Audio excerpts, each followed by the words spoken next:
What's going on, everyone, and welcome back to Friends of Mortgage Heroes. Today, we are joined by what I call an industry disruptor, founder of Eminent Energy. He's accrued over $100 million in solar sales, a U.S. veteran, a U.S. military veteran, a leader, and a proud father. Ladies and gentlemen, give a warm welcome to Anthony Castillo. What's going on, bro? What's up, man? How you been? Good. How are you? Good, man. Happy to be here. Thank you, bro. I appreciate you coming. I know you stay super busy, bro. So just having your time to come in here, really appreciate it, bro. But I wanted to get right into it, man. I've been seeing you very active on social. I know I got a chance to meet you a few years back, but we finally were able to put some time together and actually get you on the podcast. So just want to dive right into it, man. Tell us a little bit about who you are, what Eminent Energy is, and how everything kind of got started. Yeah, absolutely. So I've been in the solar industry for, it's my 7th year, so going on 8 years. I was actually in the Navy. So I'll give you how I got into solar. I was in the Navy.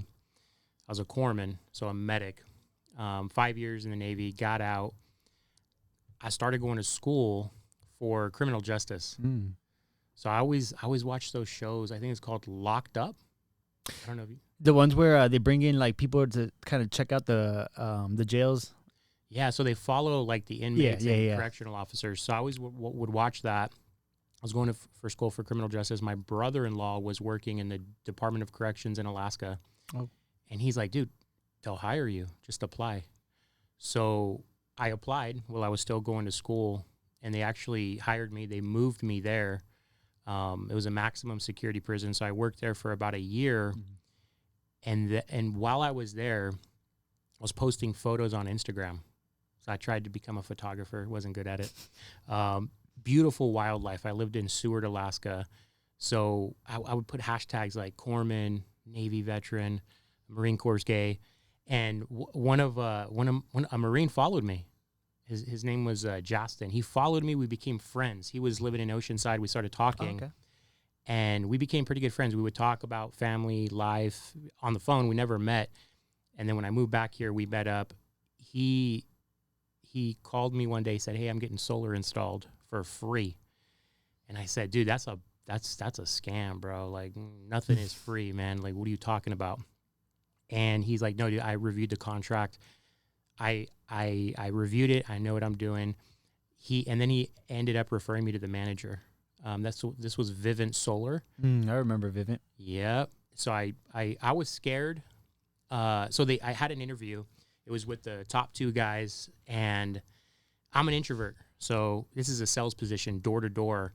And they interviewed me. They're asking me a bunch of questions. I'm just straightforward, tell them I'm answering the questions, and they're like, "Yeah, we're going to think about it." They end up hiring me, but I found out later on that the top guy there didn't want to hire me because I'm a introvert and you got to be going door to door.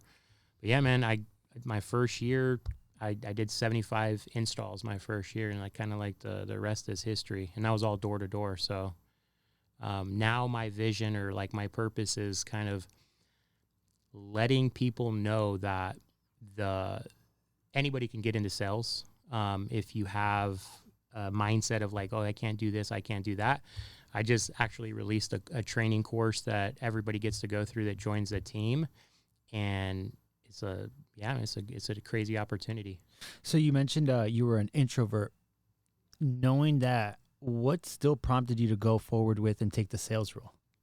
It was hard. It was honestly, when I say I'm an introvert, or like, I'm not anymore. I'm a chameleon now, probably, right? Like, because I've overcome so much. But at that point, I was given a job offer from UCSD. I remember it. It was UCSD full-time, state job, retirement, pension, benefits, healthcare.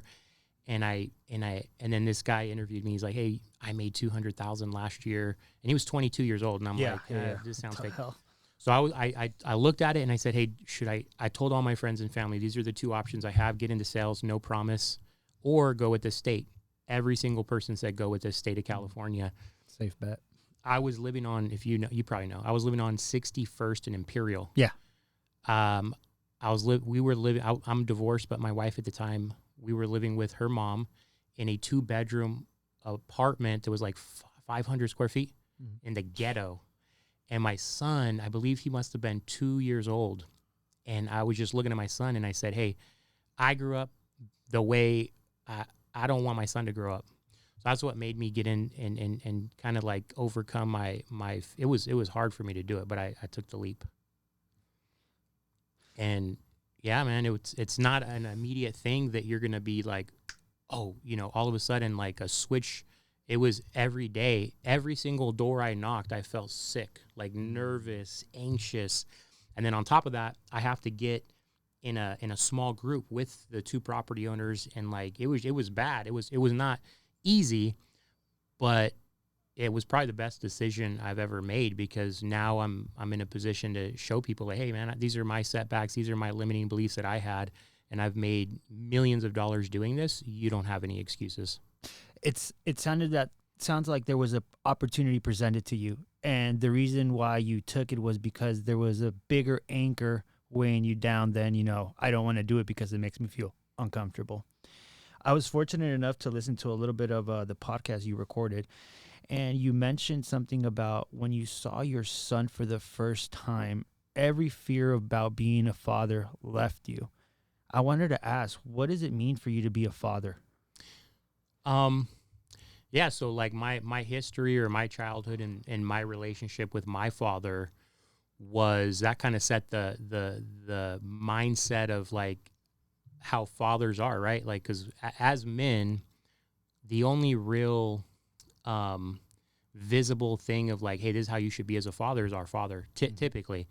And mine was not good. So like my situation was, all I knew was pretty much fear, pain from my father. So yeah, that's the real reason I was very, very scared to actually, I didn't want to be a dad, because I figured that I was going to be like mine and I was going to cause pain to my son. But and now even right now, man, like my son is 9 years old. I was given to a foster family when I was 9 years old. So I came home from school after my father died. I went to live with a bunch of different people, but I ended up with his sister, my aunt. And I remember when I was like 9-10 years old, I came home from school and my aunt was like, hey, mijo, sit down. We need to talk to you. And a family ended up coming that night, picking me up and taking me to their house that I never met. And so now I'm looking at my son, and he's the age that I was when all that stuff was going on. And it's crazy. It's just a crazy feeling or an idea that I went through all that. So it's like my job is to protect him and to show him the love, the care, and the hard work that I wasn't shown, so that he can be better than I am. You leave me speechless, bro, and thank you for sharing that. I mean, just putting it into the perspective of having our kids, it's like, and you notice that they do literally everything that you do to a certain extent, and I get the chills just talking about it. It really changes something in you when you realize that their whole life is dependent on the decisions, the person you are. And when I heard that, bro, like I was just, I was taken back, because I feel a lot of people get misunderstood because they don't understand the person's situation or environments. How did that teach you and shape you up to, overcome everything you've gone through now? And I mean, look at you, you're in a complete different situation than, where you started. Yeah, I mean, it's definitely pushed me. I hear a lot of stuff on Instagram, right? But I don't remember where I heard it from. But I heard that people who are super, super, super ultra successful, they had typically a rough childhood, and it was just enough like abuse in their life to make them want to be successful. Or if it was a little too much, then they become like a drug addict, a freaking school shooter or something crazy like that. So I historically throughout my whole life, I thought it was a setback for myself that I've gone through everything. But I understand and realize, just because I'm in a position to recruit hundreds and hundreds of people, that not everybody has the gift of trauma or a hard history, so they don't understand an opportunity, right? They're soft. And I'm not taking it against anybody, but the reality is if you have grown up so soft in this country. That's why we see immigrants so successful, Yeah. because they come here from a bad situation, and they're given an opportunity, and we can't waste it. Like, I can't waste it. No, 100%. And I follow you on that one. You know, we have so much opportunity here that it's literally like, you know, you're wasting your time, your energy if you don't put it to use. But you also mentioned a lot about, you know, your mental fortitude, bro.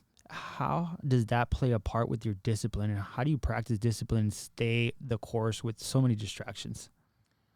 It's more just a rhythm and a routine. Like, if you stick to a routine and you're consistent, that's the biggest like kind of saving grace, because the people who are successful, they do the same thing every single day. Wake up at the same time, check their emails. They have the same exact routine. So that's what helps me.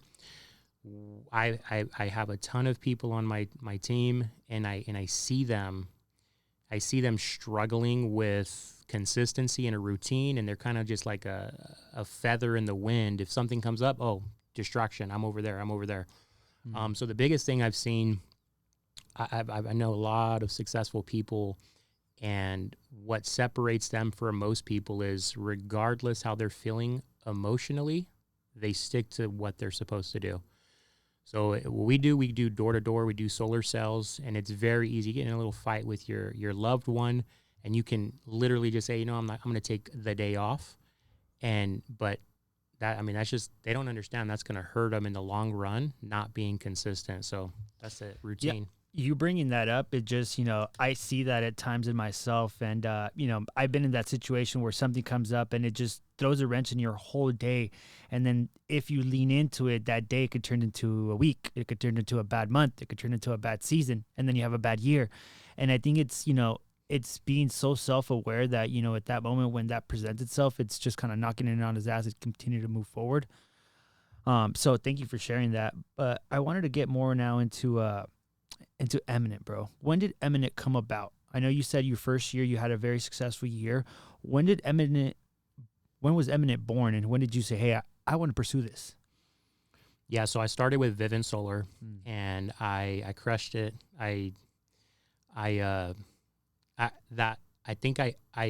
On average for the first 12 months I was paid $35,000 like net take home. Mm-hmm. And this is someone coming from like nothing. Like, my best year prior to that was, you know, in the Navy, like $45,000 for the year. Yeah.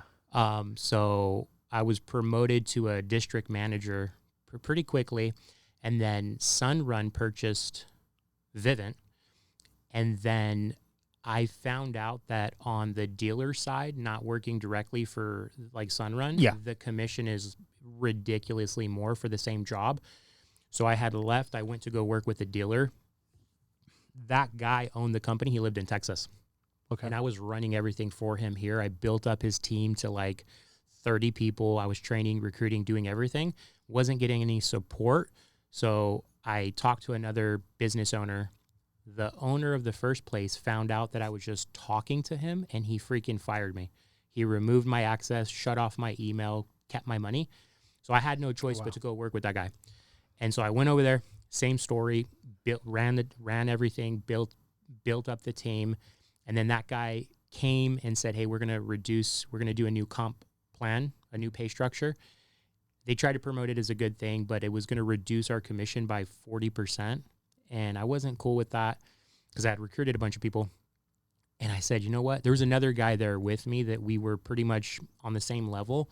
And I said, hey, dude, let's just start our own company, man. We're doing everything. These guys aren't smarter than us. Let's just do it. And he's like, let me talk to my wife. We ended up starting a company together, Forge Power. And this was probably 5 years ago. Mm-hmm. We had a falling out. So what I always tell people when they're coming to me like, hey, should we start a business? Should I have a business partner? I listen to Alex Hermosi a lot, and it's just like, hey, your business partner should be completely different from you. You guys shouldn't have the same skill set. You guys should complement each other. So that was our issue. We had the only same skill set, so we weren't providing each other value. Mm-hmm. So we ended up parting ways. It was a dirty breakup. I still love you, dude. You know, and so we got up to 70 sales reps together. And so I started Eminent Energy after that. And it's been about 3.5 years, probably three years. And that, so it was born out of a necessity of me not wanting to rely on other companies, that these owners were greedy and they would just steal people's money immediately. So that's what it was born out of, me trying to just not have to deal with the BS that I was going through. And it's been pretty good. Yeah, I know. I mean, it looks like you're in stride. You're constantly out there, and your team's growing daily. What it seems like. Yeah, I'm using social media now. I never really did previously, honestly. My account was private for a while. What? Undercover agent? Dude, that's a big thing. Like I paid, I don't know if you know Wes Watson. Yeah, I remember you mentioned that. But I paid him to work with me, business stuff.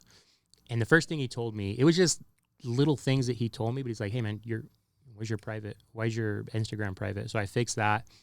I have a part-time videographer that I work with now, but the reach that I'm getting with social media just is pretty good. So I'm going to say this, and it might offend you. Not a lot of people, you're not everybody's cup of tea per se, and some people might take your content offensive. I don't. I thoroughly enjoy it.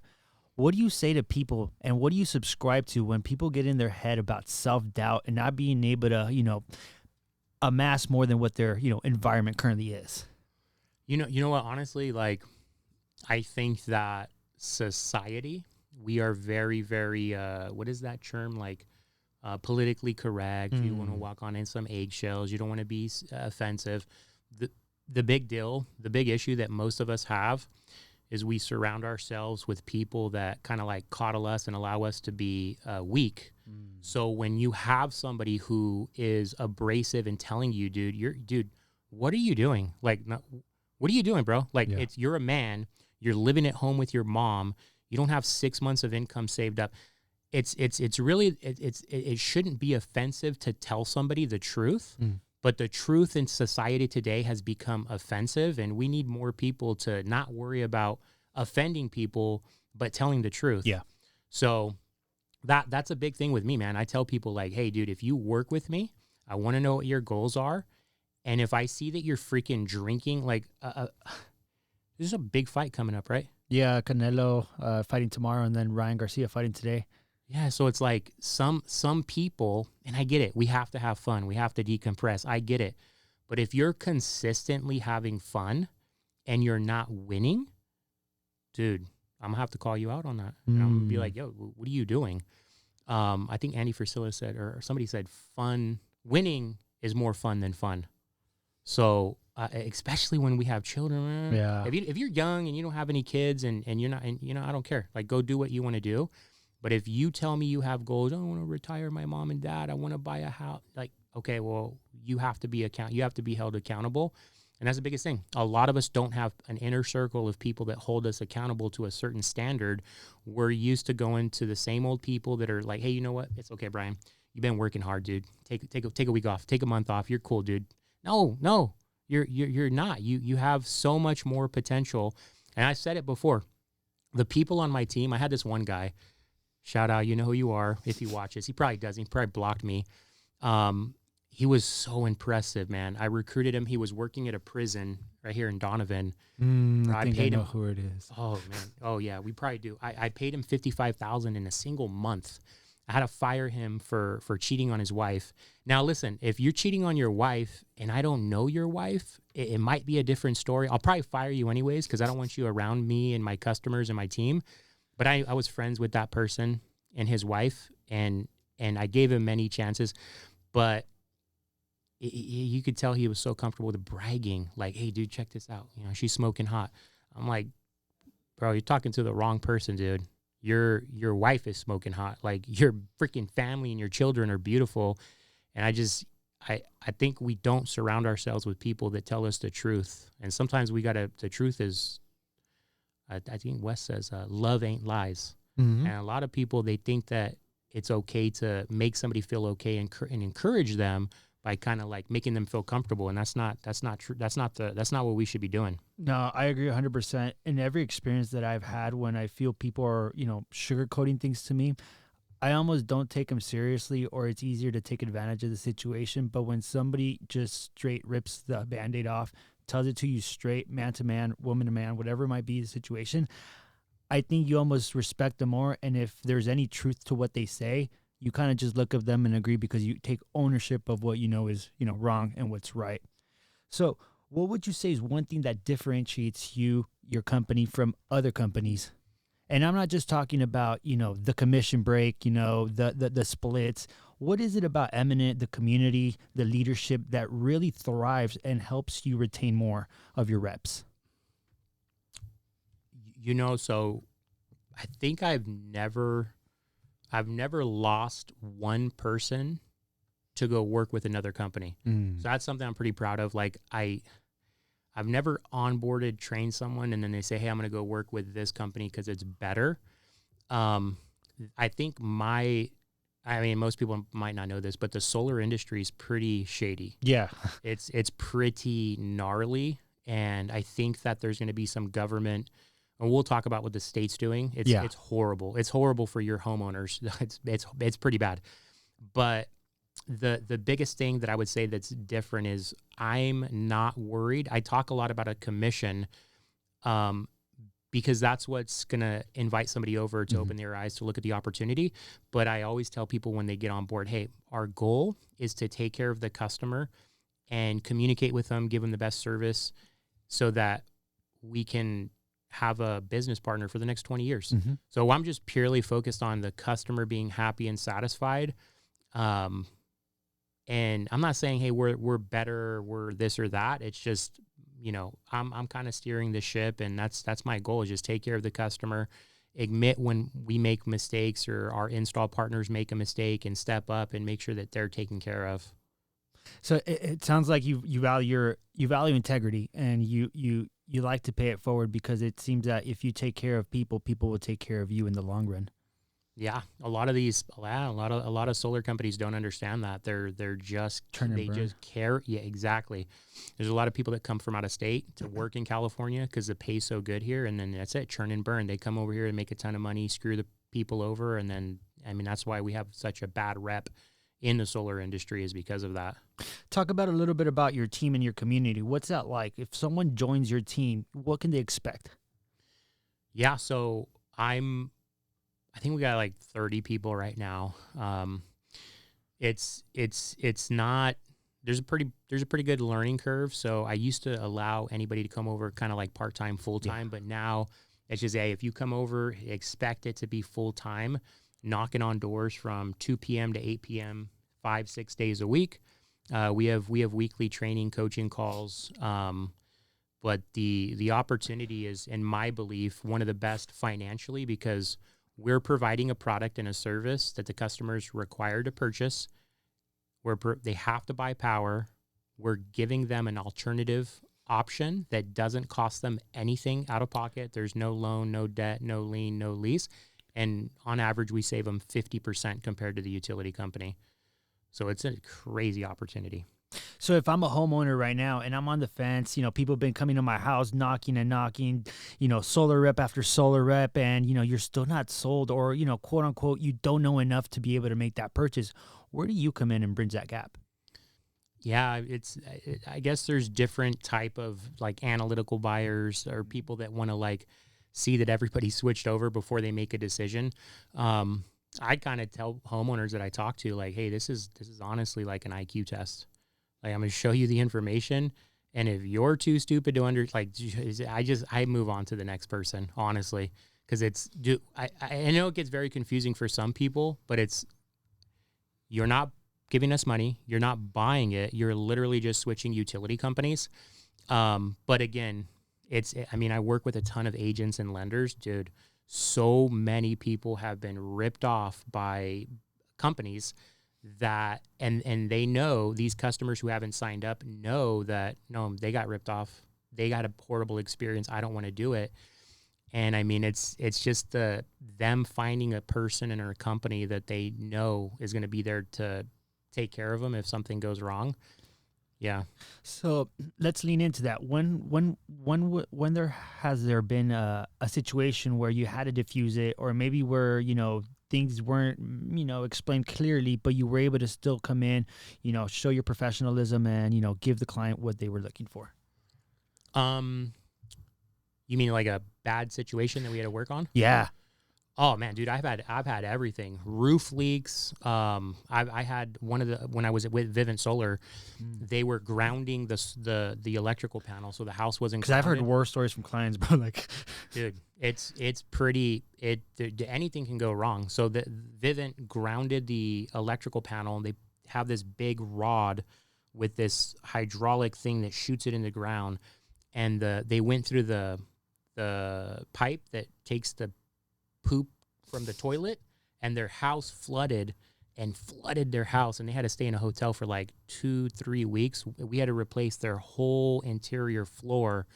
That'd be a shit situation. What I tell people is like, hey, I used to work in healthcare. I worked at Balboa Hospital, and customers and consumers, they're not mad because the doctor's running late. They're mad because they got on to their appointment on time, and they've been sitting in the lobby for 45 minutes, and none of the staff have come out and apologized and said, hey, man, you know what? The doctor's running late. They would have been okay if they checked in and the doctor came out and said, hey, just want to let you know Dr. Bob is running about 25 minutes late. And then if every 10 to 15 minutes they came out and gave an update to that person, it would probably be a great situation. But that's what happens in the solar industry. These sales reps and these companies don't have updates and constant feedback and communication with the customer. So that's the biggest issue, is just the communication. Oh, I can relate 100% on that, and especially in our industry where you're financing hundreds of thousands of dollars. If you're not updating them or letting them know, what feels like every step along the way, that quietness, or where you go in the dark, or what it seems like, it starts to bring doubt, questions, and you really don't want to leave that simmering in your client's mind, because then that unravels can of worms that you don't want to open and close. So it's just such a simple thing, and just communicating those messages and saying, hey, it's 15 minutes, or whatever it might be. But it sounds like communication is one of the biggest factors when it comes down to conveying the information or timelines or things to expect when they're going to get done. Yeah. Okay, cool. So what about you, man? What are some of your personal goals? I know that, you're building Eminent Energy. You're consistently, pouring into that. What are some of Anthony's goals? What are you looking to accomplish by the end of this year? Yeah, man. So my goal right now is to have 100 solid lenders, 100 solid real estate agents on my team that are working with me kind of hand in hand. So every time they sell a property, we work together and we make sure that customer's saving money right away from the utility company.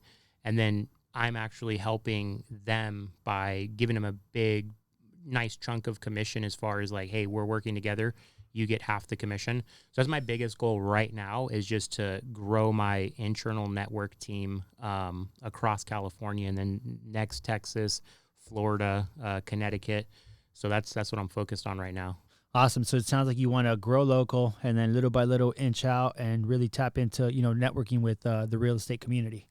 Yeah, I hear you guys are not everybody. I mean, 40% of lenders last year quit. Yeah, they all left. They didn't quit because there's a ton of money available. They quit because times are hard, and I think that there's a big disconnect. They don't understand how much money is in solar. Mm-hmm. I was just talking across the street to a company. They have like 15 agents. Yeah. And I gave him my breakdown, and the dude was like, yeah, I just got $1,000 from Sunrun for a referral. And I'm like, dude, if I would have sold your customer the price that Sunrun sold your customer, I probably would have gave you $12,000. It's like they just don't understand the opportunity. So that's my goal. Okay, nice. And what about when it comes down to Anthony having fun, bro? What do you like to do for pleasure? Just hang out with my boys. Nice. Hang out with my boys all day, every day. I just, just spend time with them. And honestly, dude, just recruiting somebody That's kind of like my fun is taking somebody who doesn't think that they can do it and give them the tools and the blueprint and see them achieve some crazy stuff. One of my guys, I just recruited him. He found me on social media.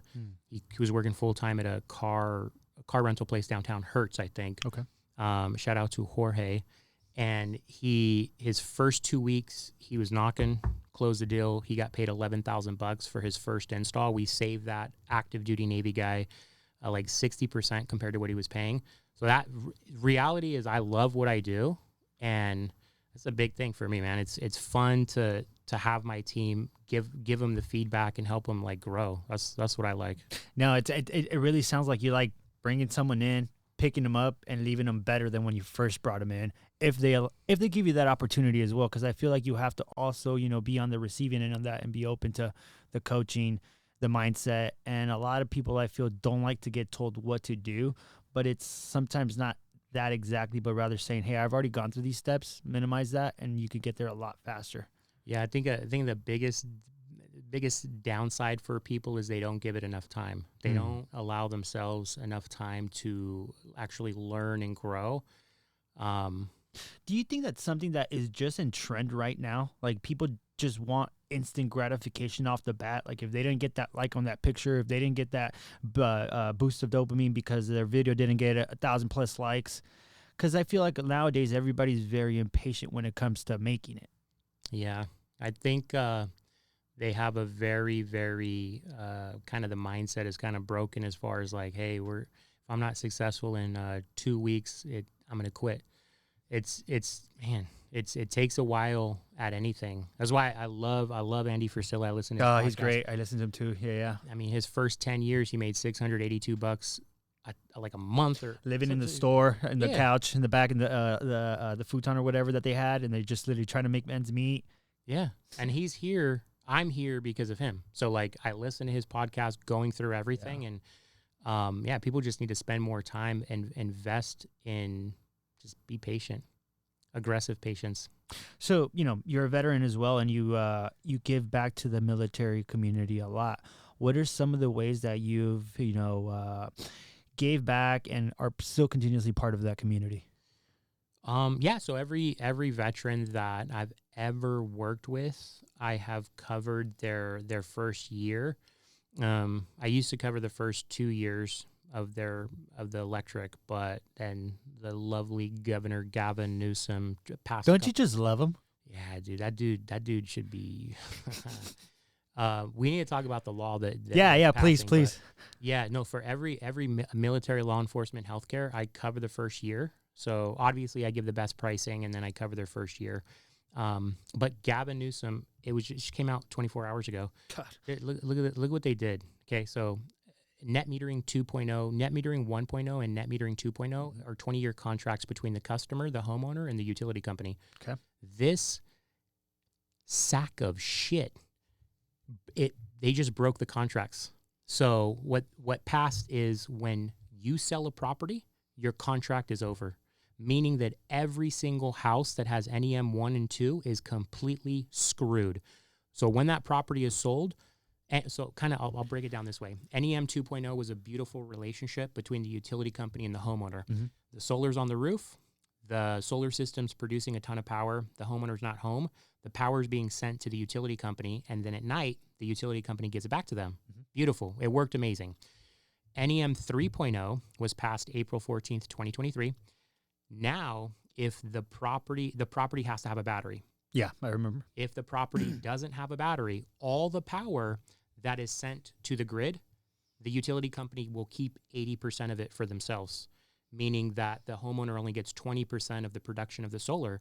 So now, every property that has solar that is sold will be transferred from NEM 2 to NEM 3, meaning that the solar is useless. Because you're only retaining the 20%. So how does that even make sense, though? Well, this guy's in bed with the of course, SDG&E. PG&E did 2.3 billion net last year. Wow. And they're paying them to make all these legal decisions. All the lobbyists trying to get this information. So it's crazy. Yeah. So what do you recommend in what do you recommend to people knowing this information moving forward? What can you do, or what do you best advise? Stop voting for Democrats. That's a good one. Yeah, I mean they've destroyed this true. country. All of their policies, like these people, a lot of people have fled California, right? They go to Texas, they go to other states, and then they keep voting the way that they voted here, and they wonder why. Like Nothing what are you changes. doing? You honestly cannot do anything if this gets pushed through. When you sell a property, if the new homeowner has to take over $100,000 solar loan, dude, it's going to be bad. It's going to be really, really bad. We got to vote. We got to vote this guy out. Grant, I spoke at a conference recently. Yeah. Grant Cardone was there. He's running for governor of California, I believe.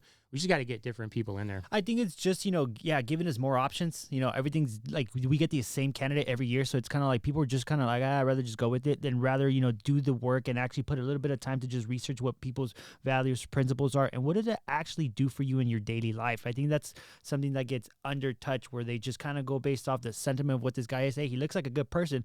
But then read the fine print on him. What is he really going to do for you? And is that going to help you prosper or, stay in the same place? Yeah. But moving forward, how do you see things changing, for solar reps, knowing that? Is it going to be harder?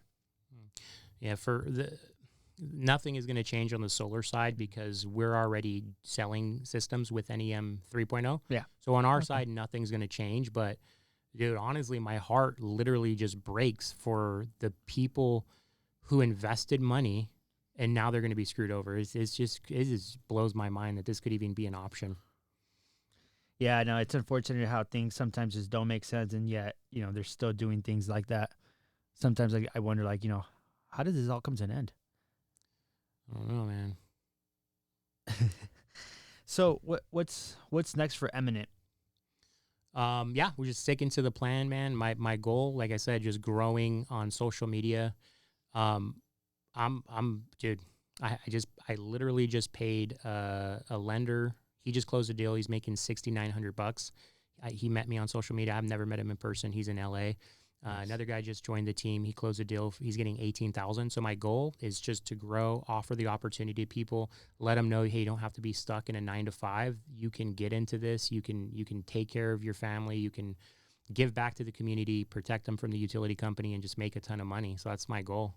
I appreciate it, Anthony, because it sounds like you're giving people an opportunity, a vessel to take that, necessarily isn't the one that you want to, maybe see yourself doing forever, but it opens up other opportunities. It opens up other doors. It helps you pour into the things that you are striving to. And, sometimes you can't see it, but this is that like light at the end of the tunnel, that opportunity that if you've been, hey, I want to make it happen, the doors are there. Yeah, 100%. And I mean, nobody grows up and they're like, hey, I want to be a door-to-door salesperson. Like nobody, or realtor or lender. Yeah, but like, one of my guys, Josh, he was here with me. He bought his third property. Yeah, he opened up a barber shop. So like he used the solar money to go do other things, and it's just a vessel. Like, it's funny because Luciano, I do work with his younger brother, the realtor that he mentioned. So when he was in here, I'm like, he kind of looks familiar. I'm like, oh.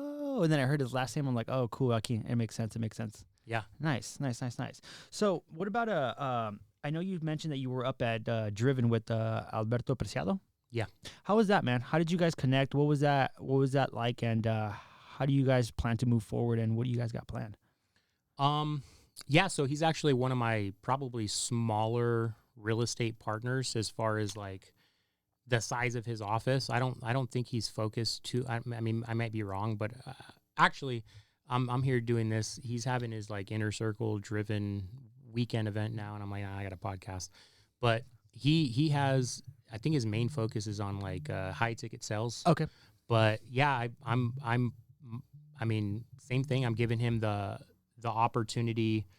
Oh, dude, look at this guy. This guy's calling me right now. Who's this guy? Dude, this guy right here. So I spoke at Driven. Yeah. This dude DM'd me. He owns a $100 million company called Alliance Home. He services 15,000 homes nationwide on a recurring revenue model, and we partnered up for solar. So, yeah, but again, like, I mean, my goal is to partner with real estate teams, offices, and just bring them more value by helping their agents earn more money. That's at the end of the day, like you guys are selling the house, you should get an extra. Who was it? Oh, one of the guys, he flips homes. He flips a lot of properties. He posted like the house flip was really bad. He was planning to make 90,000. Yeah. And he only ended up making 14,000. And I just commented, I'm like, hey, well, let's make another 14, dude. Put solar on it. So do you see an opportunity? Because I work with, plenty of flippers as well. When they're flipping the property and they, let's say, quote unquote, I want to put solar on the property, you can finance that into the deal. Mm-hmm. Does that get paid out directly to you and then you could sell it for profit already at the end? Yeah. So I know that there's probably certain things that you got to do to make it all legal and, under contract. Yeah. Oh, yeah. So it depends on the structure, right? If they're doing flips or they're just doing renos, like long-term hold or whatever, it really depends on the situation. But I have right now one guy, he works with Compass Realty. He's the one selling 22 condos locally. Okay. They're brand new. They're not Title 24, so they didn't require solar because they submitted the permits way before the law. He's making me the preferred solar guy for all 22 units, and we're just doing a 50-50 split. So he might end up getting like $200,000 just off the partnership for that. But I mean, it really, like, if they sell the house, they can refer me to the new buyer, and then I would just close it and give them half the commission. So, and I'm very transparent. I'm not. There's a lot of people have said, "Hey, man, I worked with this guy. I didn't get paid." I actually share my pay from the bank, the finance company. I share it with you, like, "Hey, dude, I got paid $22,000. That's why you're getting $11,000." So one of the things that, that we work with probably similar people here and there, one of the things they do mention about you is that your integrity is very high. You say what you do what you say you're going to do, and you're very honest. And, that's one of the things that I do, appreciate, and thank you for coming on.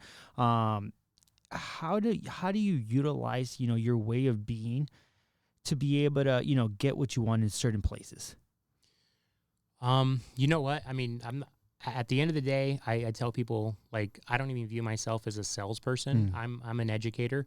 So I'm just going to go and I'm going to give you the information. You pick if you want to work with me or not. A lot of people actually really love how I am. They say, hey, man, you know what? It's really refreshing that you're so blunt and you're just straightforward, because a lot of people are just tired of that beating around the bush or over the top salesy. It comes off as disingenuous or fake. And me, I'm just like, hey, it is what it is. We work together. It's up to you. But it's funny because I'm an extrovert. I don't know if you've noticed, but I love talking to people. I love being in front of people. But the way that I buy is only through people that are like, very serious up front. Because in the back of my head, I'm like, if you're talking too much, I'm like, I don't know if you're being honest, or it does look ingenuous. But when I buy, I like to have someone that's serious, that just lets me make the decision and not have that pressure of like, hey, am I getting sold here or am I buying? Yeah. 100%. So Anthony, before we log off, I know you probably have a lot of things to do. Is there anything that you want to, say, open up the mic for you to talk to the audience? Is there anything you want to leave off? Anything that, you maybe wanted to touch on that we didn't really get to talk about?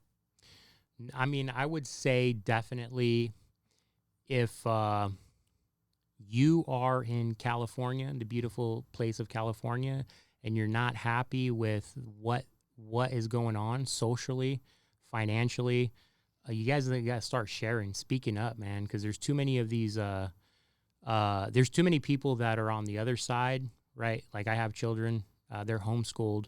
Not everybody can have their children homeschooled, but like when we have like these pedophile books in our schools and you're not showing up to the meetings or anything like that, we just got to start speaking up. If you're not happy with what has been taking place in California, it's probably because you haven't shared your view.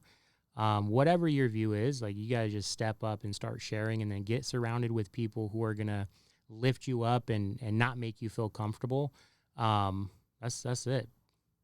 Anthony, thank you so much for stopping by, bro. Thank you so much for sharing your story, your motivations, your grit, everything you've gone through, your what you're out accomplishing. And for anybody that's looking to, be more, do more, or just get started in a better environment, you think that, you're tired, you're not where you want to be, there's other outlets. And Anthony's a perfect example. Connect with them.